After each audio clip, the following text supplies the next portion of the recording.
ओम शांति। 6 दिसंबर 2021 आज के बाबा के साकार महावाक्य। बाबा कहते, मीठे बच्चे, दान में दी हुई चीज कभी भी वापस नहीं लेना। वापस लेंगे तो आशीर्वाद के बदले श्राप मिल जाएगा। प्रश्न है, कौन सा निश्चय पक्का हो जाए जो किसी भी विरोध का सामना कर सकती है?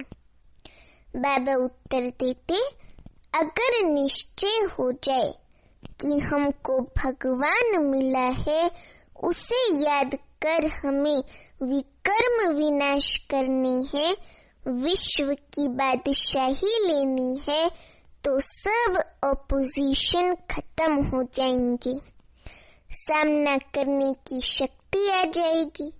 निश्चय की कमी है तो मूंझ जाते हैं, फिर ज्ञान को छोड़ भक्ति में लग जाते हैं। गीत है आज का, तुम्हें पाके हमने जहाँ पा लिया है, तुम्हें पाके हमने जहाँ पा लिया है, ज़मीं तो ज़मीं आसमां पा लिया है, तुम्हें पाके हमने जहाँ पा लिया है, तुम्हें पाके हमने। ओम शांति। ये गीत कौन सुनते हैं? बच्चे सुनते हैं, वही अर्थ को भी समझते हैं। प्रजा भी जो सुनती है वे भी विश्व का मालिक बनती है। जैसे भारतवासी सब कहते हैं हमारा भारत, वैसे वहाँ भी यथा राजा रानी तथा प्रजा सब समझते हैं विश्व के मालिक हैं। जैसे यूरोप वासी आए तो वे भी कहते थे हम हिंदुस्तान के मालिक हैं। उस समय फिर हिंदुस्तानी नहीं कहेंगे कि हम हिंदुस्तान के मालिक हैं, वे गुलाम थे। पुरानी बात बाबा बताते, भारत देश के उस समय वे गुलाम थे। भारतवासी ब्रिटिशर्स के भी और फिर मुगलों के भी गुलाम बने। पहले तो राजाई सारी उन्हों के हाथ में थी, यूरोप वासियों के हाथ में, ब्रिटिशर्स के हाथ में। फिर हमारा राज्य भाग्य रावण ने छीना। अभी हमको अपना राज्य चाहिए। ये पराया राज्य लिए लड़ते नहीं। ये पराया राज्य, बाबा कहते ये पराया राज्य है, रावण राज्य। गाया भी जाता है दूर देश के रहने वाले। अब तुम अपना राज्य ले रहे हो। स्वर्ग का जो राज्य है, पूरे भारत का जो राज्य है, विश्व का राज्य, स्वर्ग की बादशाही, वो हम ले रहे हैं। तुम कोई के लिए लड़ते नहीं हो, अपने लिए ही तुम सब कुछ करते हो। वे सेना लड़ती है अपने प्रेसिडेंट या व प्राइम मिनिस्टर के लिए। बड़े आदमी तो वे बनते हैं ना, प्रेसिडेंट और प्रधानमंत्री। उनको नशा अच्छा रहता है। फिर भी अभी कहते हैं ना भारत हमारा है, परंतु भारतवासियों को ये पता नहीं है कि ये कोई हमारा राज्य नहीं है, ये रावण का राज्य है जिसमें हम रह रहे हैं। राम राज्य में ऐसे नहीं कहेंगे कि ये पराया है। अभी भारत पर रावण का पूरा राज्य है। राम का राज्य था, राम राज्य था। किससे? राम राज्य था, देवताओं का राज्य था। अभी नहीं है भारत में। अभी तो है किसका राज्य? रावण का राज्य। तुम जानते हो 5000 वर्ष के बाद हम राज्य ले रहे हैं। किससे? परमात्मा बाप से, शिव बाबा से। राम अक्षर कहने से लोग मूंझते हैं, इसलिए बेहद का बाप के ना ठीक है, बाप अक्षर बहुत मीठा है। बाप ही वर्षा याद दिलाते हैं स्वर्ग की बादशाही का। एक बाप की सिवाय और सब कुछ भूल जाना है। हम आत्माएं बाप से वर्षा ले रही हैं, शिव बाबा से ले रही है ना वर्षा। हाँ, स्वर्ग की बादशाही का वर्षा हम आत्माएं बाबा से ले रही हैं। बाप आकर तुमको आत्माभिमानी बनाते हैं। हम कौन है? शरीर नहीं, आत्मा है। ये बाबा हमको बताते हैं आत्मा कितनी छोटी महीन है, उसमें 84 जन्मों का पार्ट भरा हुआ है। ये मोटी बुद्धि वाले मनुष्य नहीं जानते हैं, न समझा सकते हैं। बाबा से वर्षा ले रहे हैं, कितना सहज है, परंतु माया भुला देती है। इसलिए बच्चों को मेहनत करनी पड़ती है।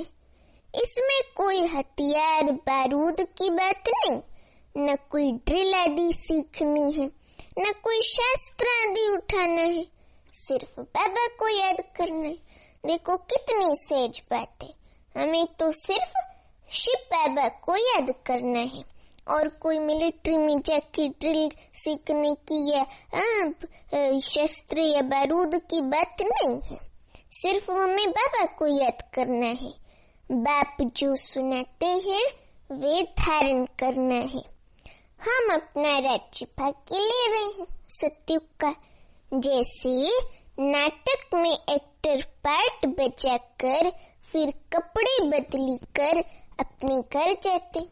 स्थूल ड्रामा होता है, जैसे बच्चों का स्कूल में नुक्कड़ नाटक होता है या ड्रामा होता है, तो बच्चे पहले ड्रेस पहनते हैं एक्ट करने की, और उसके बाद फिर जब ड्रामा पूरा हो जाता है तो ड्रेस चेंज कर अपने घर चले जाते हैं एनुअल फंक्शन में। ऐसे होता है। हाँ, तो बाबा भी कहते कि जैसे नाटक में एक्टर पार्ट बजाकर फिर कपड़े बदले कर अपने घर जाते हैं, वैसे तुम्हारी बुद्धि में भी है कि अब नाटक पूरा होने वाला है। अब अशरीरी बनकर घर जाना है, वापिस घर परम धाम जाना है। हम हर 5000 वर्ष के बाद पार्ट बजाते हैं। आधा कल्प राज्य करते, आधा कल्प गुलाम बन जाते रावण के। परयुग से रावण 5 विकारों के गुलाम बन जाते। बच्चों को कोई जास्ती तकलीफ नहीं देते हैं। बुद्धि में सिर्फ याद रहनी चाहिए। पुरुषार्थ कर जितना हो सके ये भूलना नहीं चाहिए। अब नाटक पूरा होता है। बाकी कितना समय है? ज्यादा समय नहीं है। बाबा कहते बाकी थोड़ा समय है। समझे? बाबा कहते ये भूलना नहीं चाहिए। हमको जाना है वापिस कर परम धाम। ऐसे ऐसे अपने साथ बातें करते करते तुम पावन बन वापिस चले जाएंगे। हर एक बच्चा जान सकता है कि मैं बाबा को कितना याद करता हूँ। चाहे कोई चैट लिखे या ना लिखे, परंतु बुद्धि में तो रहता है ना कि सारे दिन में हमने क्या क्या किया।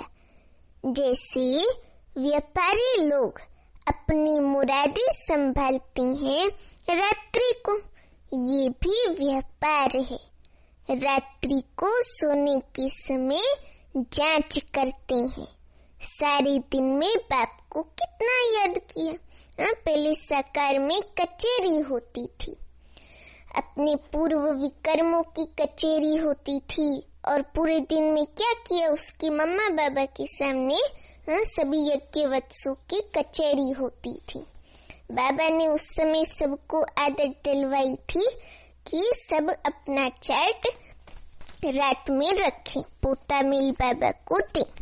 तो अब वो आदत हमें डालनी है कि पूरे दिन का चार्ट हमें रात में बाबा को बताना है, क्योंकि ये भी रूहानी व्यापार है जो हम करते हैं।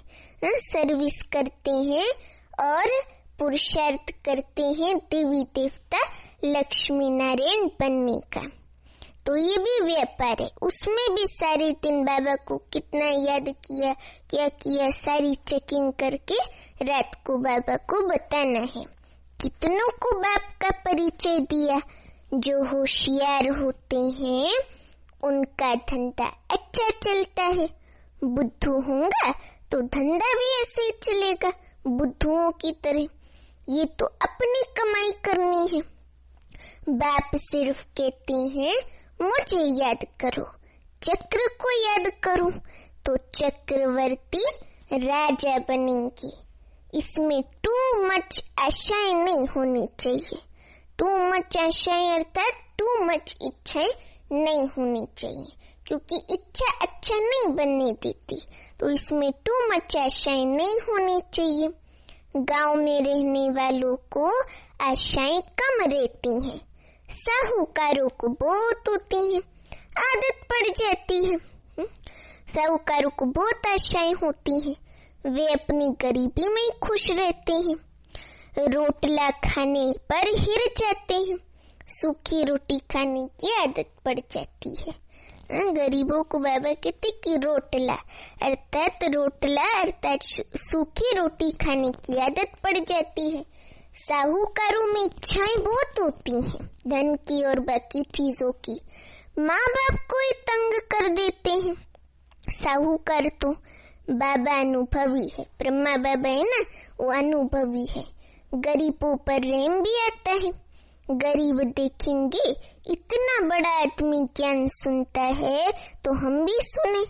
चित्र तो बाबा ने बहुत बनवाए हैं प्रदर्शनी के, शिव बाबा ने। कोई कहते हैं हमको सर्विस चाहिए, बाबा कहते हैं पहले तुम होशियार बनो फिर सर्विस पर जाओ, क्योंकि आजकल भक्ति का भी जोर है। एक तरफ समझाओ, दूसरी तरफ गुरुओं की चक्री चलती है। वे डरा देते हैं कि तुम अगर भक्ति नहीं करेंगे तो तुमको फल कैसे मिलेगा, भक्ति से तो भगवान मिलता है, ऐसे वो लोग बोलते हैं। जब तक इस ज्ञान में पक्का हो जाए, पूरा निश्चय हो जाए कि हमको स्वयं भगवान मिला है, शिव बाबा मिला है, वे हमको कहते हैं कि मुझे याद करो, तो विकर्म विनाश हो जाए। जब ये पक्का निश्चय बाबा कहते जम जाए, तब ही किससे सामना कर सके। तुम्हारी से ही अपोजिशन है। तुम एक बात कहते, वे दूसरी बात कहते। दुनिया में बहुत मठ पंथ हैं, जहाँ मनुष्य जाकर कुछ न कुछ सुनकर आते हैं। गीता का भी बाबा कितने भिन्न भिन्न अर्थ सुनाते हैं। सत्संगों में तो मनुष्य फंस पड़ते हैं गुरुओं में। सन्यासी कभी गृहस्थियों को नहीं कहेंगे कि विकार में नहीं जाओ। अगर वे कहें भी कि निर्विकारी बनो तो क्या होगा? एम एंड ऑब्जेक्ट तो कुछ है नहीं। उल्टा रास्ता बताने वाली दुनिया में बहुत सारे बैठे हैं उल्टा रास्ता बताने के लिए।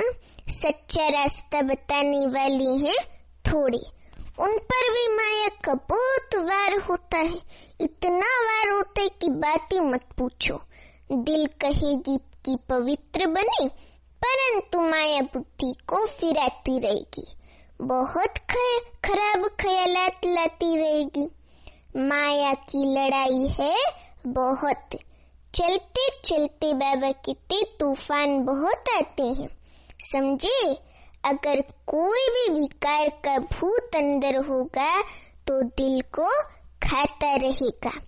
कोई को कहेगा क्रोध का दान दो, और खुद तो क्रोध को भी छोड़ना ही पड़े।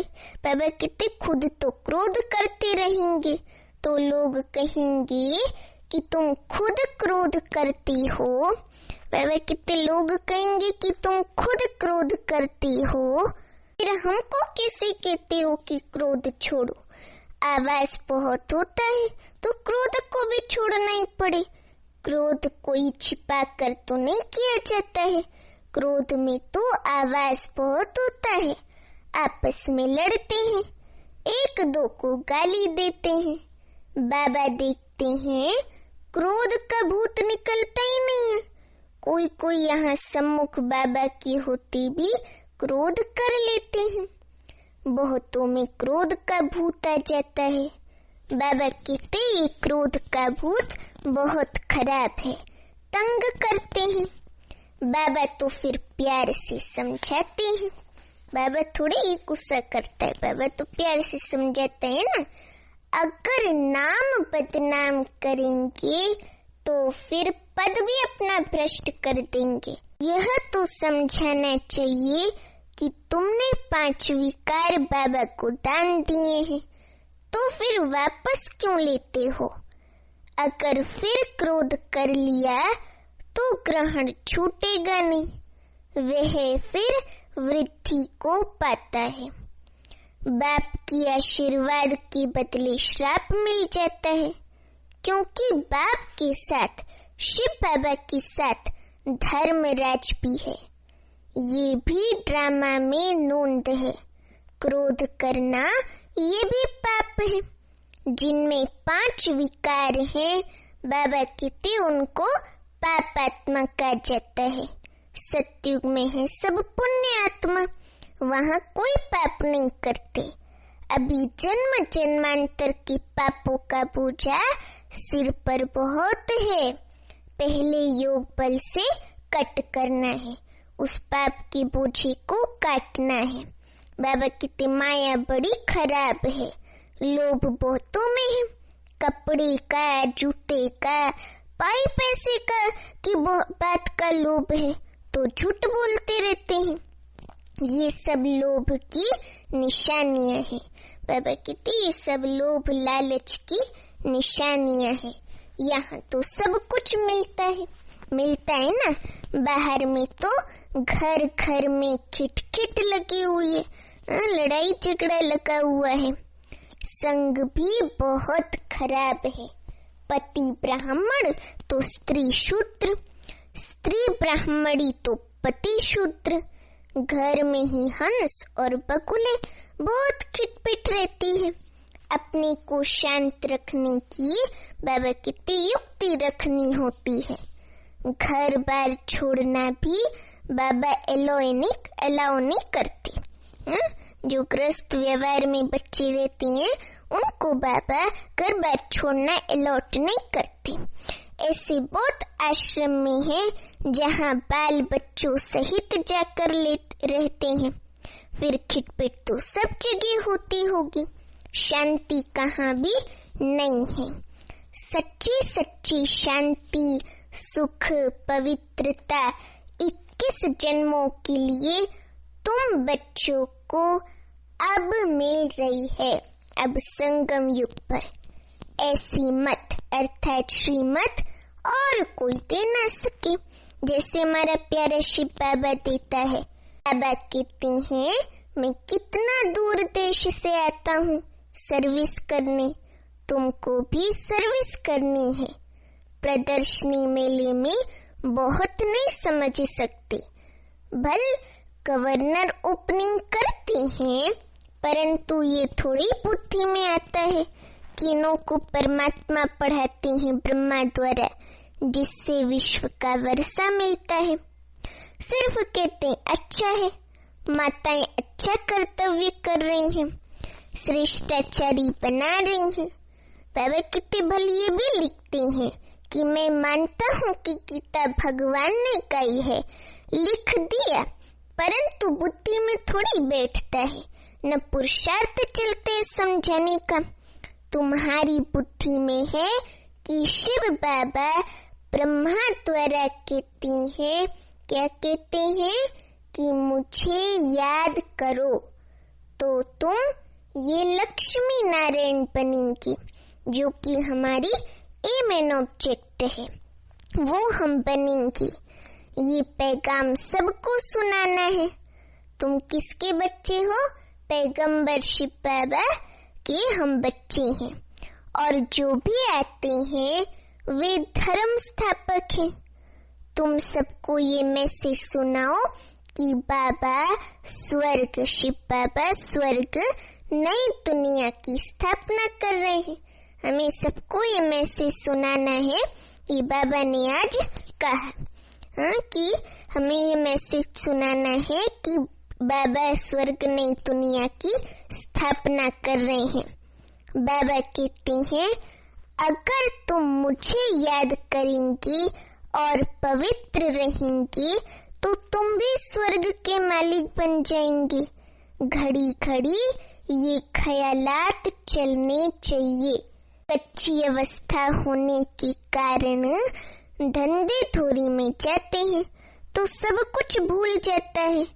फिर जो कुछ महावाक्य सुनते हैं वह भी व्यर्थ नहीं जाते हैं। एक एक रतन कम नहीं है। एक रतन भी स्वर्ग का मालिक बना सकता है। गाते भी हैं, भारत हमारा बहुत ऊंच देश है। ऐसे गाते हैं ना। तुम जानते हो हमारा भारत जो स्वर्ग था वे अब नरक बना है।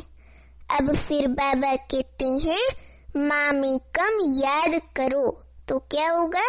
विकर्म विनाश होंगे। प्रजा तो ढेर बनती जाती है, वृद्धि भी होती रहती है, सेंटर्स खुलते ही रहते हैं। बाप भी कहते हैं, गांव में भी जाकर सर्विस करो। ऐसे बहुत गांव हैं जहां मिलकर क्लास करते हैं। फिर बाबा को पत्र लिखते हैं। तुम बच्चों का काम है, क्या काम है?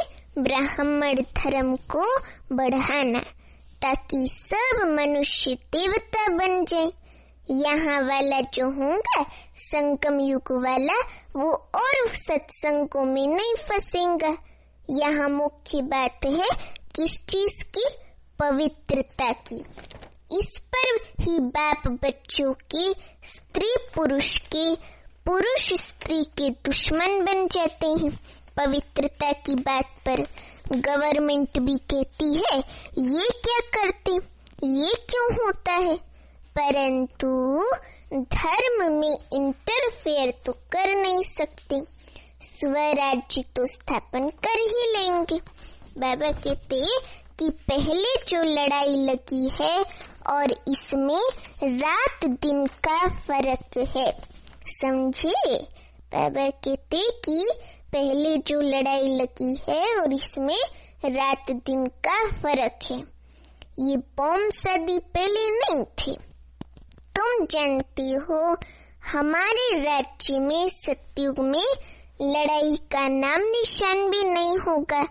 सतयुग त्रेता सुख, द्वापर कलयुग दुख। नई दुनिया और पुरानी दुनिया, दुनिया एक ही है, सिर्फ नई और पुरानी बनती है ना।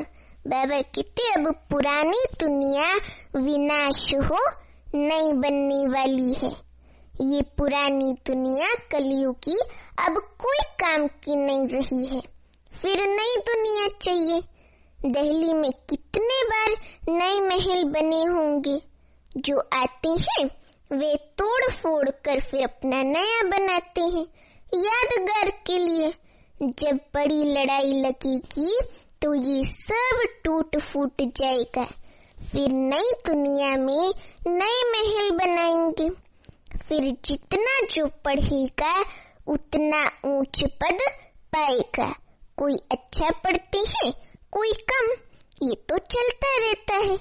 तुम बच्चे ये पक्का याद रखो कि हमने अब 84 जन्म पूरे किए हैं।